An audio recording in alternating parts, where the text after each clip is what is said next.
welcome back to my channel. Today I will be reviewing all the books that I read in August. I had a reading list of about 10 books, but was only able to finish eight and a half. I'm still reading the ninth one.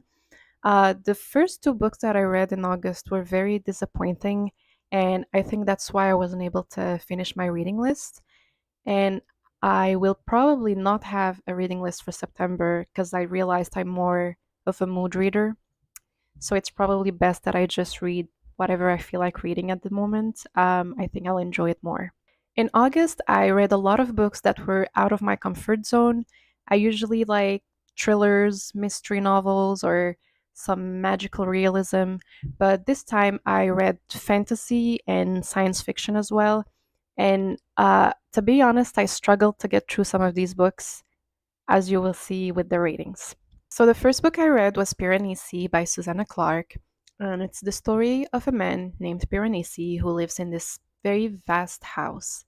And this house is all there is. It's the only word in this book.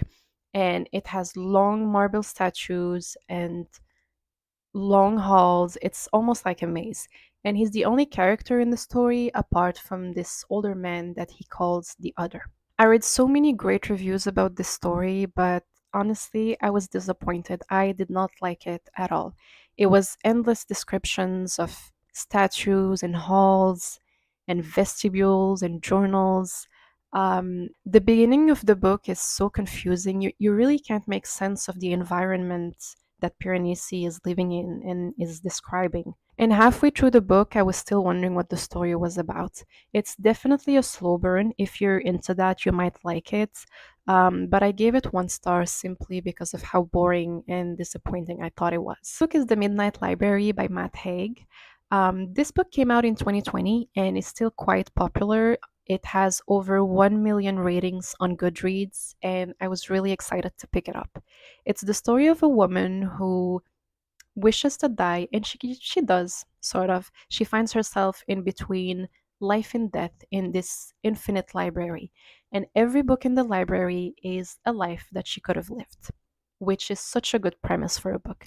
Unfortunately, I thought it was very repetitive, and it also had a lot of corny and cheap lessons about life and happiness. I was probably not the target audience because I truly didn't understand the rave around this book. I gave it two stars. The next book is Yellowface by Rebecca Kuang.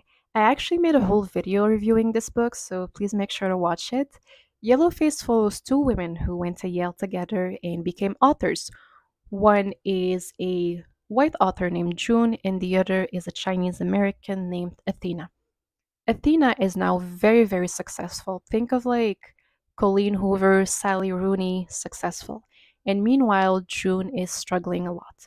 They they weren't really friends, but they kept in touch ever since they graduated.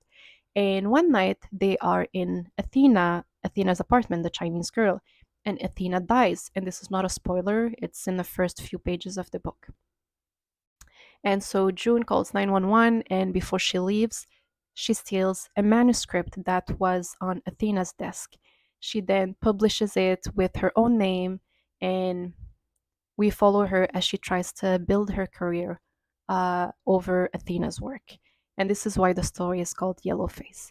This was an incredible read. I devoured the book. It was an easy 5 stars, probably even 6 stars. Next book is A River Enchanted by Rebecca Ross.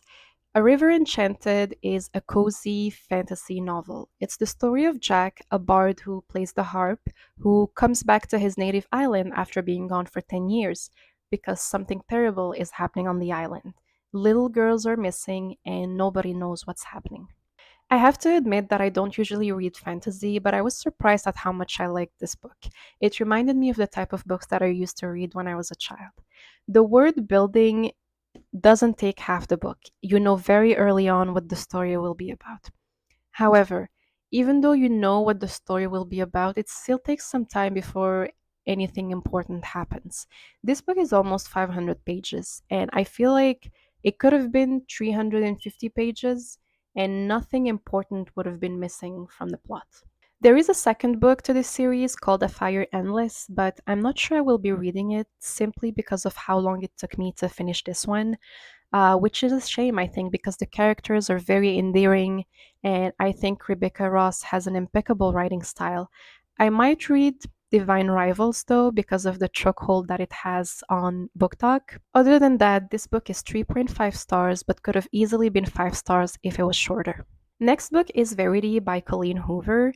This is the story of Lowen, who is a struggling writer on the verge of financial ruin when she gets this incredible job offer from the husband of a best selling author named Verity.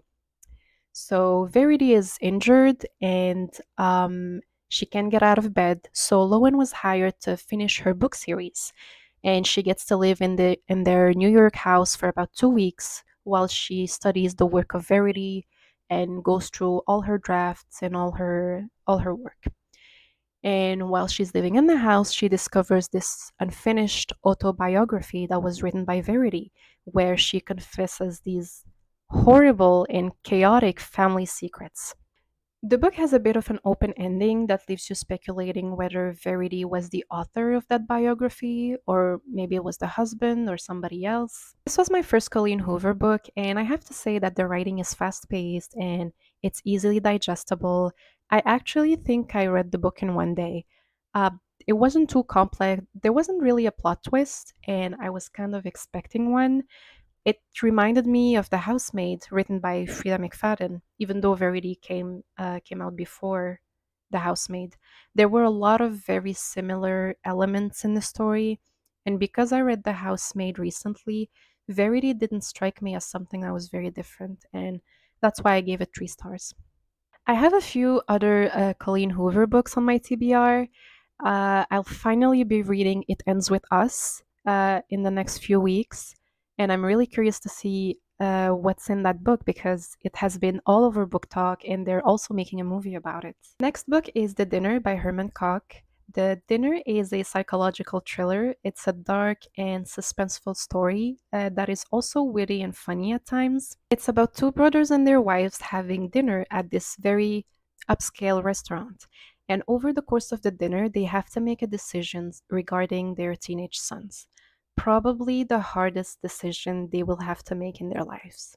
The boys committed a crime, which I won't tell you what it is, but the police is investigating and they are looking for the criminals. And even though it's suspenseful, the narrator, who is one of the boys' father, is very sarcastic and it can sometimes be very funny.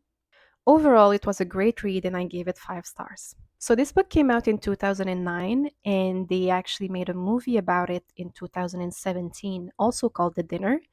And one of my favorite actresses, Laura Linney, plays the role of the narrator's wife, and she is absolutely incredible. I recommend watching the movie. The next book is The Housemaid's Secret. The Housemaid's Secret is the second book of the Housemaid series by Freida McFadden. I read the first book a month ago and I gave it 4 stars because I was a little bit let down by the ending, but I was still very excited to pick up the second book. Follow the story of Millie, the housemaid, who is working for another rich family this time. And she thinks that the housewife is being abused by the rich husband and tries her very best to get her out of this situation. There are a lot more characters in the second book, which I was excited about. I thought that I would have a harder time guessing the outcome of the book. And to some extent, I was right. I wasn't able to guess the plot twist or anything, but only because I thought it was far fetched and the story was a bit more twisted than the first one. I didn't think it was realistic at all, and I gave it 3 stars, but I would still recommend it. And to be honest, if Frida McFadden comes out with a third book for this series, I would probably still read it just because I love her writing style so much. The last book I read is called This Is How You Lose the Time War by Amal El Mohtar. This book is science fiction slash romance, and it's two spies who are in a time war writing love letters to each other. And the only reason why I know this is because I read the explanation online. This book made no sense whatsoever. This book was a mess. It felt like a fever dream. It's very lyrical and poetic, which I was excited about. I read some great reviews before I picked it up, but I ended up giving it 1 star because it was complex for no reason.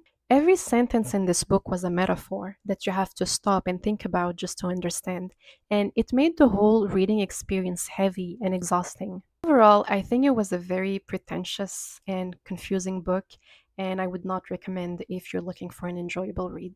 So that's all for my August reads. These are all my opinions, and I understand that everybody has a different taste, so even though I didn't like some of these books, you might love them. Please let me know what you think in the comments, and don't forget to subscribe for more book content. Thanks for watching.